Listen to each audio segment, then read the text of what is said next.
우리가 차례대로 살펴보고 있는 이 사무엘서에 기록된 말씀은 이스라엘 역사 가운데 사사시대 말기로부터 초대 왕인 사울을 거쳐서 두 번째 왕인 다윗이 왕으로 세워져서 다스리던 시대까지에 대한 기록입니다. 그 대부분의 내용이 다윗에 대한 내용임에도 불구하고 이 책의 제목을 사무엘이라고 붙인 까닭은 히브리어로 사무엘이라는 이름이 그분의 이름은 하나님이라는 뜻을 가지고 있기 때문입니다. 어둡고 혼탁했던 이스라엘의 사사시대를 마무리하고 새로운 왕정시대를 열기 위해서 사무엘을 세우신 그분의 이름은 하나님이시며 초대 왕으로 사울을 세우시고 그들을 패하시고 두 번째 왕으로 다윗을 세우신 그분의 이름은 하나님이십니다.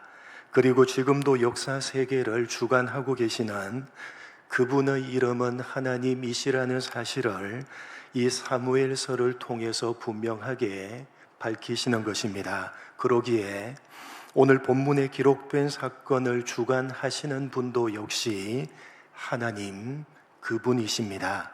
기억하시고 오늘 함께 살펴볼 말씀은 이스라엘이 블레셋과 싸운 전쟁에 대한 내용입니다.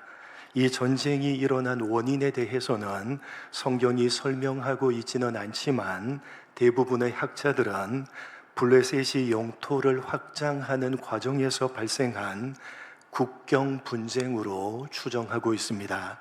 오랜 세월 동안 이스라엘과 적대적인 관계였던 블레셋은 에브라임 산지를 포함한 내륙으로 세력을 확대하기 위해서 전략적인 요충지인 에베네셀 일대로 진출을 했고 아벡에 진을 쳤습니다.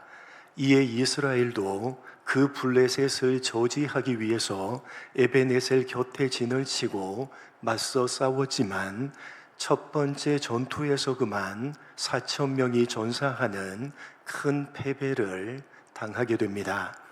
그 당시 블레셋은 철기로 된 무기와 조직적인 군사력을 갖춘 강력한 군대였습니다. 반면 이스라엘은 아직 부족 연맹 체제에 머물러 있었기 때문에 군사적으로 상당한 열세에 있었습니다. 그래서 사실 어떻게 보면 지극히 당연한 패배였습니다. 그러나 이스라엘은 자신들이 패배했다는 사실을 쉽게 받아들일 수가 없었습니다. 왜냐하면 그 당시 사람들은 전쟁을 단순히 군대와 군대의 싸움이 아니라 각 나라가 섬기는 신들이 서로 싸우는 전쟁으로 이해를 했기 때문입니다. 살아계신 여호와 하나님을 섬기는 우리 이스라엘이 어떻게 호흡이 없는 나무로 깎아 만든 이 신 다곤을 섬기는 블레셋에게 패할 수가 있단 말인가? 이스라엘은 자신들의 패배를 도무지 받아들일 수가 없었습니다. 그래서 이스라엘의 장로들은 패배의 원인과 그 해결책을 찾기 시작합니다. 본문 3절, 4절 같이 읽겠습니다. 시작.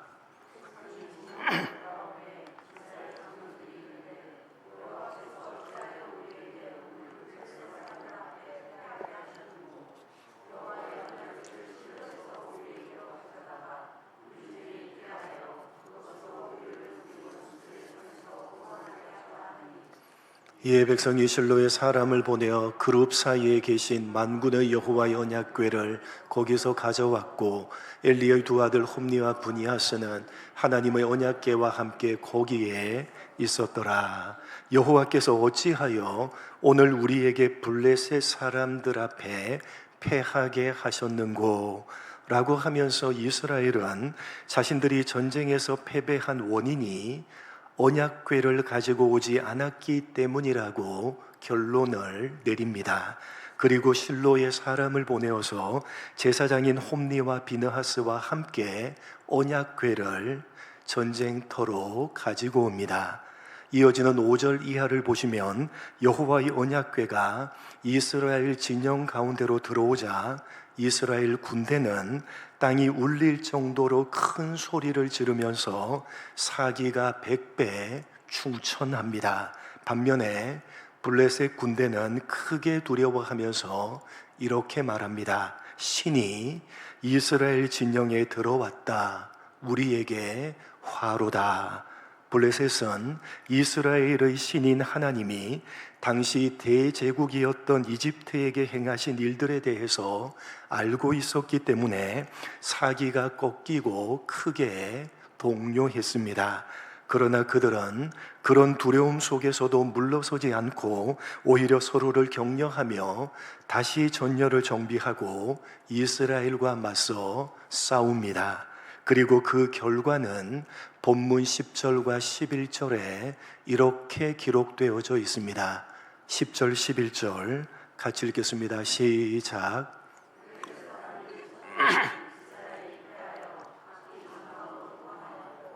살육이 심히 커서 이스라엘 보병의 엎드린 자가 3만 명이었으며 하나님의 궤는 빼앗겼고 엘리의 두 아들 홈니와 비나스는 죽임을 당하였더라. 그 결과는 대단히 충격적이었습니다. 이스라엘은 또다시 패배했고 이번에는 무려 3만 명의 군사가 죽었으며 무엇보다 이방 민족인 블레셋에게 하나님의 언약궤를 빼앗기게 됩니다. 여러분, 언약궤, 법궤가 도대체 무엇입니까? 이스라엘에게 언약궤는 단순한 종교적인 물건이 아니라 하나님의 임재하심을 상징하는 가장 거룩한 표징이었습니다. 광야 시대 때부터 이스라엘은 이 언약궤 때문에 하나님께서 자신들 가운데 함께하고 계시다는 사실을 믿었습니다. 왜냐하면 이 언약궤를 만들라고 명령하시면서 하나님께서 이렇게 말씀하셨기 때문입니다. 출애굽기 25장 22절 같이 읽겠습니다. 시작.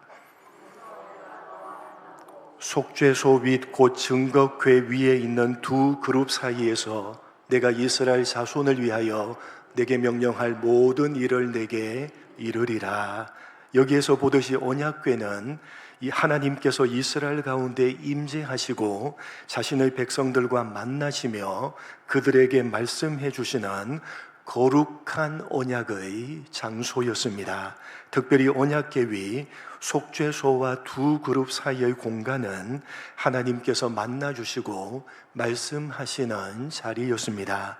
이렇게 이스라엘에게 있어서 언약궤는 하나님께서 저들과 함께 하신다는 사실을 분명하게 보여주는 상징이었습니다.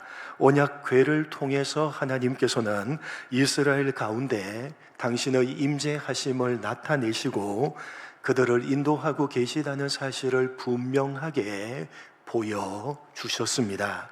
바로 그런 이유 때문에 오늘 본문에서 이스라엘은 전쟁터에 언약궤를 가지고 왔던 것입니다. 하나님께서 그들과 함께 하시면 그 어떤 강한 적들도 문제가 되지 않고 그 어떤 전쟁에서도 승리할 것이라고 저들이 믿었기 때문입니다. 여러분, 실제로 저들 이스라엘의 역사 가운데 언약궤가 함께 할 때, 하나님께서 함께 하실 때 어떤 일이 일어났습니까? 당시 최고의 강대국이었던 대제국 이집트마저도 그 언약궤 앞에서, 하나님 앞에서는 아무것도 아니었습니다. 하나님께서 이집트 제국의 군대를 치시고 홍해를 가르시며 이스라엘을 구원하셨던 사건은 이미 이스라엘 자신들뿐만 아니라 주변의 모든 나라들이 알고 있었던 사실이었습니다. 그래서 블레셋도 언약궤가 이스라엘의 진영에 들어왔다는 소식을 듣고 크게 두려워하면서 이 신이 진영에 들어왔도다. 우리에게 화로다. 누가 이 능한 신들의 손에서 우리를 건지리요. 이들은 광야에서 여러 가지 재앙으로 애굽인을 친 신들이니라 라고 두려워하며 말했던 것입니다. 그러나 그 결과는 대단히 충격적이었습니다. 하나님의 언약궤와 함께했던 이스라엘은 무려 3만 명이 죽임을 당하고 대패를 했고, 심지어 언약궤마저도 블레셋에게 빼앗겨 버린 것입니다. 당시 이스라엘에게는 너무나도 충격적인 사실이었고, 이 기록을 대하고 있는 우리들에게도 대단히 충격적인 사실입니다. 왜냐하면 언약궤는 말씀드렸듯이 단순한 물건이 아니기 때문입니다. 거룩한 성막 안에서도 가장 거룩한 장소인 지성소에 구별해서 두어야 하고, 누구든지 손을 대기만 해도 그 자리에서 즉사해버리는 하나님이 세우신 대제사장이라 할지라도 1년에 딱 한 번 대속죄일에 피를 뿌리는 정결 예식을 행하고 조심스럽게 지성소에 들어가서 나가야만 했던, 그렇게 하나님이 임재해 계심을 상징하는 그 언약궤가 이방 나라에게 빼앗겨 버렸던 것입니다. 이스라엘에게는 도무지 이해할 수가 없는 충격적인 사건이었습니다. 왜냐하면 당시 전쟁을 신들의 싸움이라고 생각했던 이스라엘과 블레셋이 보기에는 하나님이 블레셋 신 다곤에게 패배한 것처럼 보였기 때문입니다. 어떻게 이런 일이 일어날 수 있단 말인가? 살아계신 여호와 하나님을 섬기는 우리가 어떻게 호흡도 없고 생명도 없는 우상을 섬기는 블레셋에게 패배할 수가 있는가? 어떻게 창조주 하나님이 나무 토막에 불과한 다곤에게 무릎을 꿇을 수가 있단 말인가? 당시 이스라엘이 가졌던 의문이요, 오늘 본문을 대하는 우리 모두가 가지는 의문입니다. 왜 하나님께서 이방 신에게 무릎을 꿇으셨는가? 여러분, 창조주 하나님께서 나무 토막에 불과한 이방의 우상에게 무릎을 꿇으실 리가 없으십니다. 다만 하나님의 백성인 이스라엘과 또한 우리들을 회복시키고 살리시기 위해서 하나님께서 패배한 것처럼 보이는 일을 허락하셨을 뿐입니다. 마치 우리를 살리시고 회복시키시기 위해서 예수님께서 십자가에 자신의 목숨을 기꺼이 내어주신 것처럼 창조주 하나님께서 나무 토막에게 무릎을 꿇으시는 도무지 있을 수가 없는 그런 수모를 기꺼이 허락하시고 자발적으로 감수하셨던 것입니다. 이스라엘을 회복시키고 살리시기 위해서 그런 충격적인 방법으로 저들이 가지고 있었고, 또한 오늘날 우리들이 가지고 있는 잘못된 신앙을 지적하시는 것입니다. 그렇다면 오늘 이 충격적인 사건을 통해서 하나님께서 지적하시는 잘못된 신앙은 어떤 것이냐? 오늘 본문 3절을 자세하게 분석해서 보면 저들이 가진 잘못된 신앙의 핵심이 무엇인지를 발견하게 됩니다. 본문 3절 다시 한번 읽어보겠습니다. 시작.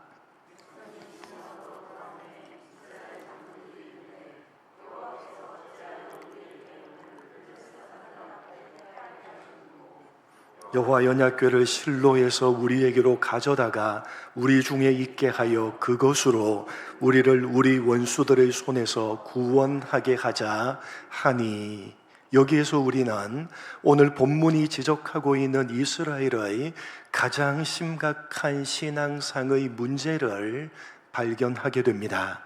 이스라엘은 하나님을 불신앙한 것이 아니었습니다. 오히려 하나님을 믿는다고 말했고, 저들은 하나님의 언약궤가 어떤 의미를 가지고 있는지도 너무나도 잘 알고 있었습니다. 그러나 문제는 저들이 자신들이 원하는 목적을 이루기 위한 도구로 하나님을 사용하려고 했다는 사실입니다. 첫 번째 전투에서 이스라엘이 4,000명이 전사하며 블레셋에게 패배하자 이스라엘은 이렇게 말을 합니다. 여호와께서 어찌하여 오늘 우리가 블레셋 사람들 앞에서 패하게 하셨는고. 히브리 원문으로 보시면 람마 네가파누 야훼, 여기 네가파누는 단순히 졌다, 패배했다는 의미가 아니라 치다, 넘어뜨리다 라는 의미이고, 그렇게 치고 넘어뜨리는 주어가 야훼, 하나님으로 되어져 있습니다. 정확하게는 여호와께서 왜 우리를 치셨는가 라는 말입니다. 여호와께서 왜 우리를 치셨는가. 그러니까 이스라엘은 자신들이 당한 패배를 단순히 군사적인 실패로만 보지 않았습니다. 그들은 전쟁의 결과 뒤에 자신들을 치시는 하나님의 손길이 있다는 사실을 인정했습니다. 여기까지는 신앙적으로 상당히 올바른 모습입니다. 살아가는 인생 가운데 일어나는 그 모든 일들, 그것이 좋은 일이든지 나쁜 일이든지 그 일들 가운데 하나님의 주권을 인정하는 것은 신앙의 올바른 태도입니다. 그런데 문제는 그 다음입니다. 이스라엘은 왜 하나님께서 우리를 치셨는가 라고 스스로 물었지만, 그러한 질문 앞에서 자신들의 모습은 되돌아보지 않았습니다. 하나님께서 자신들을 치셨다는 사실을 인정했으면 왜 치셨는지 분명히 그 이유가 있을 것인데, 저들은 하나님께 그 이유에 대해서 묻지 않았습니다. 자신들을 치신 하나님의 뜻이 무엇인지를 묻기보다는 자신들이 원하는 해답을 찾고 원하는 대로 행해버립니다. 바로 저들이 스스로 찾은 해답은 실로에서 여호와의 언약궤를 전쟁터로 가지고 오자는 것입니다. 우리가 패배한 이유는 하나님이 우리 가운데 함께 하지 않으셨기 때문이다. 그러므로 언약궤만 가져오면 하나님께서 우리를 위해서 싸우실 것이다. 겉으로 보면 대단히 신앙적인 말처럼 보이지만 사실은 그렇지가 않습니다. 왜냐하면 3절 중반부를 보시면 이렇게 되어져 있기 때문입니다. 여호와의 언약궤를 실로에서 우리에게로 가져다가 우리 중에 있게 하여 그것으로 우리 원수들의 손에서 구원하게 하자. 언약궤를 가지고 와서 그것으로 우리 원수들의 손에서 구원하게 하자. 여기 중요한 표현이 있는데, 그것으로 구원하게 하자라는 표현입니다. 히브리 원문으로는 웨요쉬에누, 정확하게는 그것이 구원할 것이다 라는 뜻입니다. 여호와께서 우리를 구원하실 것이다가 아니라 그것, 즉 자신들이 가져온 언약궤가 우리를 구원할 것이다 라고 저들이 말했던 것입니다. 다시 말해서 저들은 하나님을 믿고 붙든 것이 아니라 하나님을 상징하는 도구를 이용해서 자신들이 바라고 원하는 결과를 얻으려고 했던 것입니다. 오늘 본문이 지적하고 있는 핵심입니다. 여러분, 언약궤를 전쟁터로 가지고 온 오늘 본문에 기록된 이스라엘의 행동은 얼핏 보면 하나님을 붙들고 하나님을 의지하는 믿음처럼 보여집니다. 하나님의 언약궤를 가지고 왔고 하나님의 이름을 부르며 저들은 자신들의 전쟁터로 나갔습니다. 그러나 사실 저들은 자신들의 전쟁터에 하나님을 모셔온 것이 아니라 원하는 목적을 위해서 하나님을 이용하려고 했습니다. 하나님께서 무엇을 원하시는지, 어떻게 전쟁에 임하여야 하는지를 저들은 묻지 않았고, 다만 자신들이 원하고 목적하는 승리를 얻기 위해서 언약궤를 이용했던 것 뿐입니다. 하나님을 신앙했던 것이 아니라 하나님을 이용했던 것입니다. 그들이 원했던 것은 하나님 그분이 아니었습니다. 그들은 전쟁이라는 위기의 순간에 하나님께 나아간 것이 아니라 상징물인 언약궤를 전쟁터로 가지고 왔습니다. 하나님을 찾은 것이 아니라 하나님을 상징하는 도구를 저들이 붙든 것입니다. 하나님께서 무엇을 원하시는지에 대해서는 전혀 관심이 없었고, 다만 자신들이 원하는 목적을 이루기 위해서 상징물을 통해서 하나님을 이용하려고 했기 때문에 그런 저들의 잘못된 신앙을 지적하기 위해서 블레셋이 언약궤를 빼앗아가는 충격적인 사건을 하나님께서 허락하신 것이라고 오늘 본문이 말하고 있는 것입니다. 여러분, 오늘 본문이 지적하고 있는 이러한 이스라엘의 모습은 사실 오늘날 우리들이 가지고 있는 모습과 방불합니다. 우리에게는 언약궤는 없지만 우리 역시 우리 삶의 전쟁터에 나름대로의 언약궤를 가지고 올 때가 있는 것입니다. 여러분, 우리가 살아가고 있는 이 세상은 전쟁터와 방불합니다.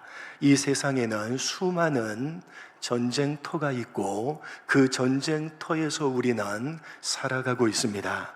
경제적인 문제라는 전쟁터가 있고, 건강의 문제라는 전쟁터가 있으며, 자녀의 문제, 관계의 문제, 미래에 대한 두려움이라는 전쟁터가 이 세상 가운데 펼쳐져 있고, 우리는 그 전쟁터에서 살아가고 있는 것입니다. 그리고 우리는 그 삶의 전쟁터에서 하나님을 붙들기보다는 우리가 바라고 목적하는 승리를 얻기 위해서 하나님을 상징하는 어떤 것을 붙들려고 할 때가 많은 것이 사실입니다.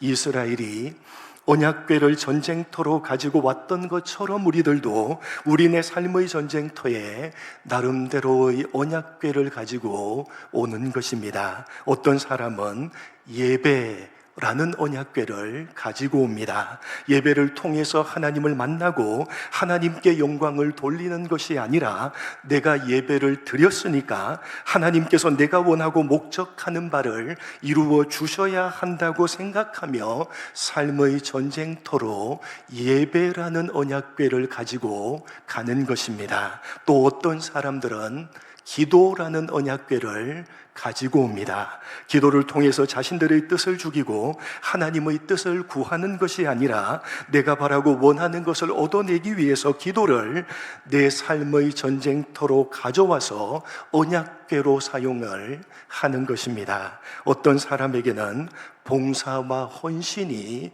언약궤가 될 수 있습니다. 하나님을 사랑하기 때문에 봉사하고 헌신하며 섬기는 것이 아니라, 내가 이렇게 열심히 봉사하고 헌신했으니까 하나님께서 인정해 주시고 내가 원하고 바라는 복을 주셔야 된다라는 마음으로 삶의 전쟁터로 봉사와 헌신이라는 언약궤를 가지고 가는 것입니다. 오랜 신앙생활, 직분, 성경 지식도 마찬가지입니다. 그것들이 하나님을 향한 우리의 사랑과 순종의 열매가 아니라 내가 바라고 원하는 무엇인가를 하나님께 요구하는 근거가 되어진다면 그것들 역시 우리 나름대로 가지고 있는 언약궤인 것입니다.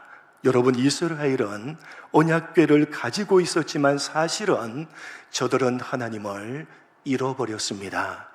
언약궤를 가지고 있었지만 사실은 저들은 하나님을 잃어버렸습니다.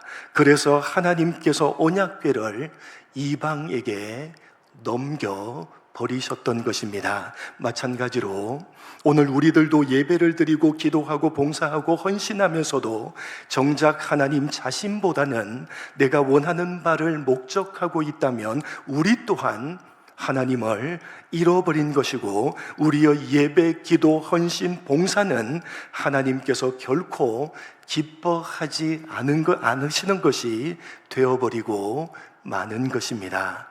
여러분, 언약궤는 하나님의 임재하심을 상징하는 거룩한 상징물입니다. 그러나 이스라엘이 자신이 원하고 목적하는 바를 이루기 위해서 그것을 도구로 사용했을 때 하나님께서는 더 이상 그것을 거룩한 것으로 여기지 않으시고 이방 블레셋에게 넘겨버리셨다는 사실을 오늘 기억하시기 바랍니다. 여러분, 예배, 찬양, 기도, 봉사, 헌신 등 하나님께서 우리들에게 허락해 주신 모든 거룩한 신앙적인 행위들은 하나님을 하나님으로, 하나님을 우리의 주인으로 모시기 위한 거룩한 수단이지 우리가 바라고 원하는 바를 이루기 위한 도구가 결코 아니라는 사실을 여러분 마음에 새기시기 바랍니다. 하나님께서는 우리가 우리 자신을 위해서 이용하는 분이 아니라 그분 앞에 우리가 엎드려 순종해야 할 우리의 주인이십니다. 그것이 오늘 본문이 가르치고 있는 바요, 성경 전체가 우리들에게 가르치고 있는 가장 중요한 첫 번째 진리입니다. 그래서 우리가 믿고 있는 기독교 신앙의 내용을 문답 형식으로 만든 소요리 문답에 가장 첫 번째로 사람의 제일 되는 본분이 무엇입니까? 라고 묻고 하나님을 영화롭게 하고 영원토록 그분을 즐거워하는 것입니다 라고 답을 해서 기독교 신앙의 본질이 하나님 그분께 있음을 분명히 하는 것입니다. 여러분, 우리가 가진 기독교 신앙의 본질은 하나님 그분께 있는 것입니다. 그분이 주시는 것들이 아니라 하나님 그분께 신앙의 본질이 있는 것입니다. 여러분, 우리의 신앙은 하나님께 무엇을 받아내기 위한 거래가 결코 아닙니다. 하나님과의 거룩한 관계이며 하나님 안에서 누리는 참된 생명입니다. 여러분의 손에 붙들고 있는 잘못된 언약궤를 내려 놓으시기 바랍니다. 여러분의 손에 아직 들고 있는 잘못된 언약궤를 내려 놓으시기 바랍니다. 하나님을 내가 원하고 바라는 바를 이루기 위한 도구로 붙드는 신앙에서 벗어나서 하나님 그분 자체를 사랑하고 그분으로 만족하고 감사하는 신앙으로 돌아가시기 바랍니다. 세상이 빼앗아갈 수 없는 기쁨이 여러분 안에 있게 될 것이며 여러분의 기쁨을 빼앗을 것이 없을 것입니다. 하나님 그분을 기뻐하고 하나님 그분으로 만족하고 감사하는 기독교 신앙의 본질로 여러분이 돌아가면 여러분은 세상이 빼앗아갈 수 없는 기쁨을 여러분 안에서 누리게 될 것이며 여러분의 그 기쁨을 빼앗을 자가 없을 것입니다. 여러분, 우리 인생의 가장 큰 복은, 우리 인생이 가지는 가장 큰 복은 하나님께서 주시는 어떤 것들이 아니라 하나님 그분 자체이십니다. 하나님 그분 자체가 우리의 인생의 가장 큰 복이요, 기쁨이요, 즐거움이요, 만족함입니다. 여러분, 그것을 아는 사람이, 그것을 알고 그것을 기쁨으로 누리는 그 사람이 기독교 신앙, 참된 하나님을 섬기는 기독교 신앙을 가지고 있는 사람인 것입니다. 믿으시고 하나님을 이용하는 신앙이 아니라 하나님을 사랑하고 하나님으로 만족하고 감사하는 참된 믿음, 참된 기독교 신앙을 소유하는 우리 모두가 되기를 주님의 이름으로 간절히 축복합니다. 하나님 아버지,